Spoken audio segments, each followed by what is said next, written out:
Jingliang Li and Tony Ferguson in the welterweight division. My early prediction for this fight, and you heard me correctly when I said welterweight division, 170 pounds on the main card of UFC 279. Former UFC interim champion Tony Ferguson will be fighting Jingliang Li, who has some devastating power in the UFC's welterweight division. That's the first thing we got to look at, is Jingliang Li's power. The man has been in the UFC forever. I mean, he's been fighting in the UFC since 2014. Started off with 2 decisions right there, but then he knocked out Diego Lima in round number 1. Knocked out Anton Zephyr in round number 1. Knocked out Bobby Nash in round 2. Zach Otto, round number 1. David Zawada with a sidekick in round number 3. Elizeu Zaleski with 9 seconds left in round number 3. Santiago Ponzinibbio with a counter left hook. And then Muslim Salikov in round number 2. So this man, out of all of his most recent wins, I think all 4 of his most recent wins have been finishes. This dude has some crazy power in this welterweight division. Not to mention, the dude's chin is absolutely freaking insane. I don't remember the last time the man has been knocked out. He's been rear naked before, that's for sure. But he's never been knocked out in his professional MMA career. So that's off the table. There's no way I'm going Tony Ferguson to win this fight by TKO. Not happening, not happening. If there's going to be a finish here, it will be Jingliang Li. Now, let's talk about how Jingliang Li is going to win, because I've been talking about all that power. I've been talking about all of that power. Do I think he'll use that power to try to knock out Tony Ferguson? Yeah, he's obviously going to try to knock out Tony. He's going to try to test the chin of Tony Ferguson that just recently got cracked 3 months ago. I mean, that is not enough time to come back getting knocked out, going against one of the most heavy hitter fighters in this welterweight division right after that, taking so much damage from Justin Gaethje and things like that. I don't think it's a good move, but do I think Tony's going to get knocked out? Actually, no. I do actually see this fight going all the way. The reason being, I can totally see Jingliang Li going out there, Tony looking to close the distance, whatever the case may be, looking to come inside, land some good uppercuts, land some, whatever he's trying to land, and get countered by Jingliang Li, get knocked out. I mean, we saw the left hook with Santiago Ponzinibbio. We saw Muslim catch him with a counter and then pressure him a little bit, land some combinations, then knock him out with that right cross, a little bit of ground and pound. We've seen Jingliang Li do very good at catching his opponent with some good shot and then finishing it off with a few more extra strikes. I don't see it happening. I don't think the UFC wants it. I don't think Tony would accept the fight after getting knocked out 3 months ago, that he thought he was just going to go out there and get knocked out again. I don't think so. The UFC, obviously, I don't think they think he's going to get knocked out, because right now, what would a Jingliang Li knockout win over Tony Ferguson do? Like, if you think about it, if Tony's going to move up to the welterweight division and the UFC wanted him to get knocked out, don't you think they put him against like a Jeff Neal or something like that?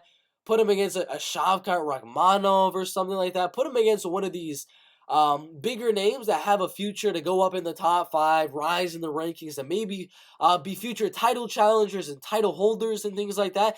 Most likely, the UFC would want to give a guy that's going to knock out Tony Ferguson. They would want that guy to be a guy that could rise up in the rankings and become a champion. Jingliang Li, sorry to say, is really not that guy. He's 34 and a half years old. I don't think the UFC, I don't think they would put Tony Ferguson with a guy they think would knock out Tony Ferguson. I think they're putting a fight on UFC 279. That's going to be a very good fight, an all-out war, and an amazing, amazing striking fight. I was looking at the UFC statistics for Jingliang Li. He does have some good wrestling. He did land, he actually landed a takedown on Muslim Salikov. Only guy to really out-wrestle him was kind of Hamzat Chimaev, and that's just a crazy good wrestler in the welterweight division. But I mean, wrestling's going to be very limited here. We might see a takedown attempt or two from Ferguson. Might see a takedown attempt or two from Jingliang Li, just to maybe distinguish who's going to actually win the rounds on the judges' scorecards. But overall, this should be a striking match. Tony should be going out there looking to just land volume. Jingliang Li should be out there to land the leg kicks. I mean, the leg kicks are such a huge part of Jingliang Li's game, just landing those outside leg kicks at range, just over and over and over again, just wearing on his opponents. I mean, I was thinking about it recently before hopping on this and making this video. I was thinking, how is Jingliang Li getting so many counter left hook knockouts and things like that?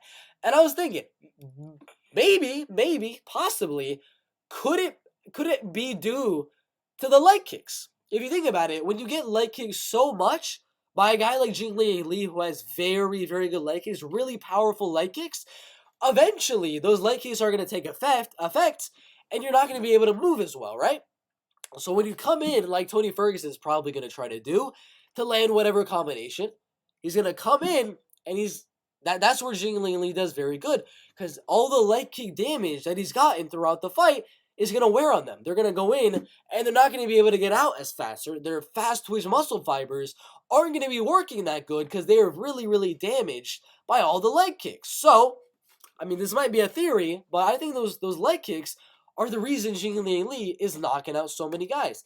I mean, obviously, some of it has to do with the power that Jingliang Li does have, but a little bit of it has to do with him just chopping the legs down of his opponents, and then, because they're a little bit slower, they can't get out of the range for Jingliang Li's counter. So the countering ability, the leg kicks combined, is a really, really good tool for Jingliang Li in every single one of his MMA fights, and that will be a tool he's going to use here, because Tony is going to have the volume advantage in terms of like the punches and things like that, but Jingliang Li can kind of close in that gap a little bit with some of those leg kicks. The statistics and the striking differential will close a little bit because of those leg kicks.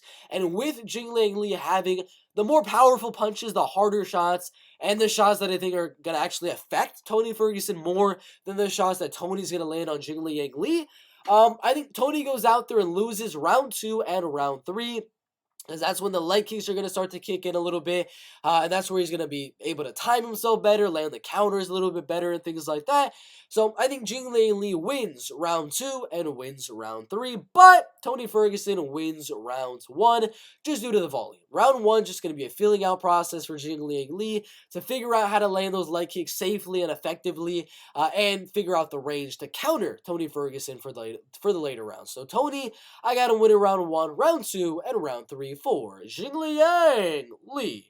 Good fight in the welterweight division. I'm leaning Jingliang Li. It's a weird fight, but I don't know. I have a feeling. I don't know why. I mean, it might not happen. It might actually happen, but Tony might retire after this. If he loses to Jingliang Li, who's not really ranked that high in the UFC welterweight division, if he loses to him, I mean, that's kind of it for him. I mean, he's lost to everyone at the top of the lightweight division. If he loses to a guy not even at the top of the welterweight division, that might be it for Tony. And I can't see Tony going out on a knockout loss or anything like that.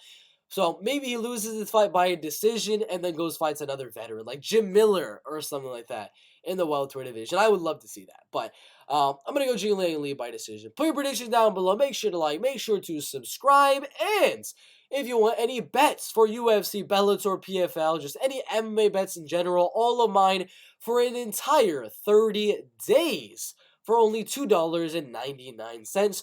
Click the top link in the description. It's literally a dime a day for all of my MMA bets. If you have any questions, comment down below. Your predictions, comment it down below. Thanks for watching. See you in the next one.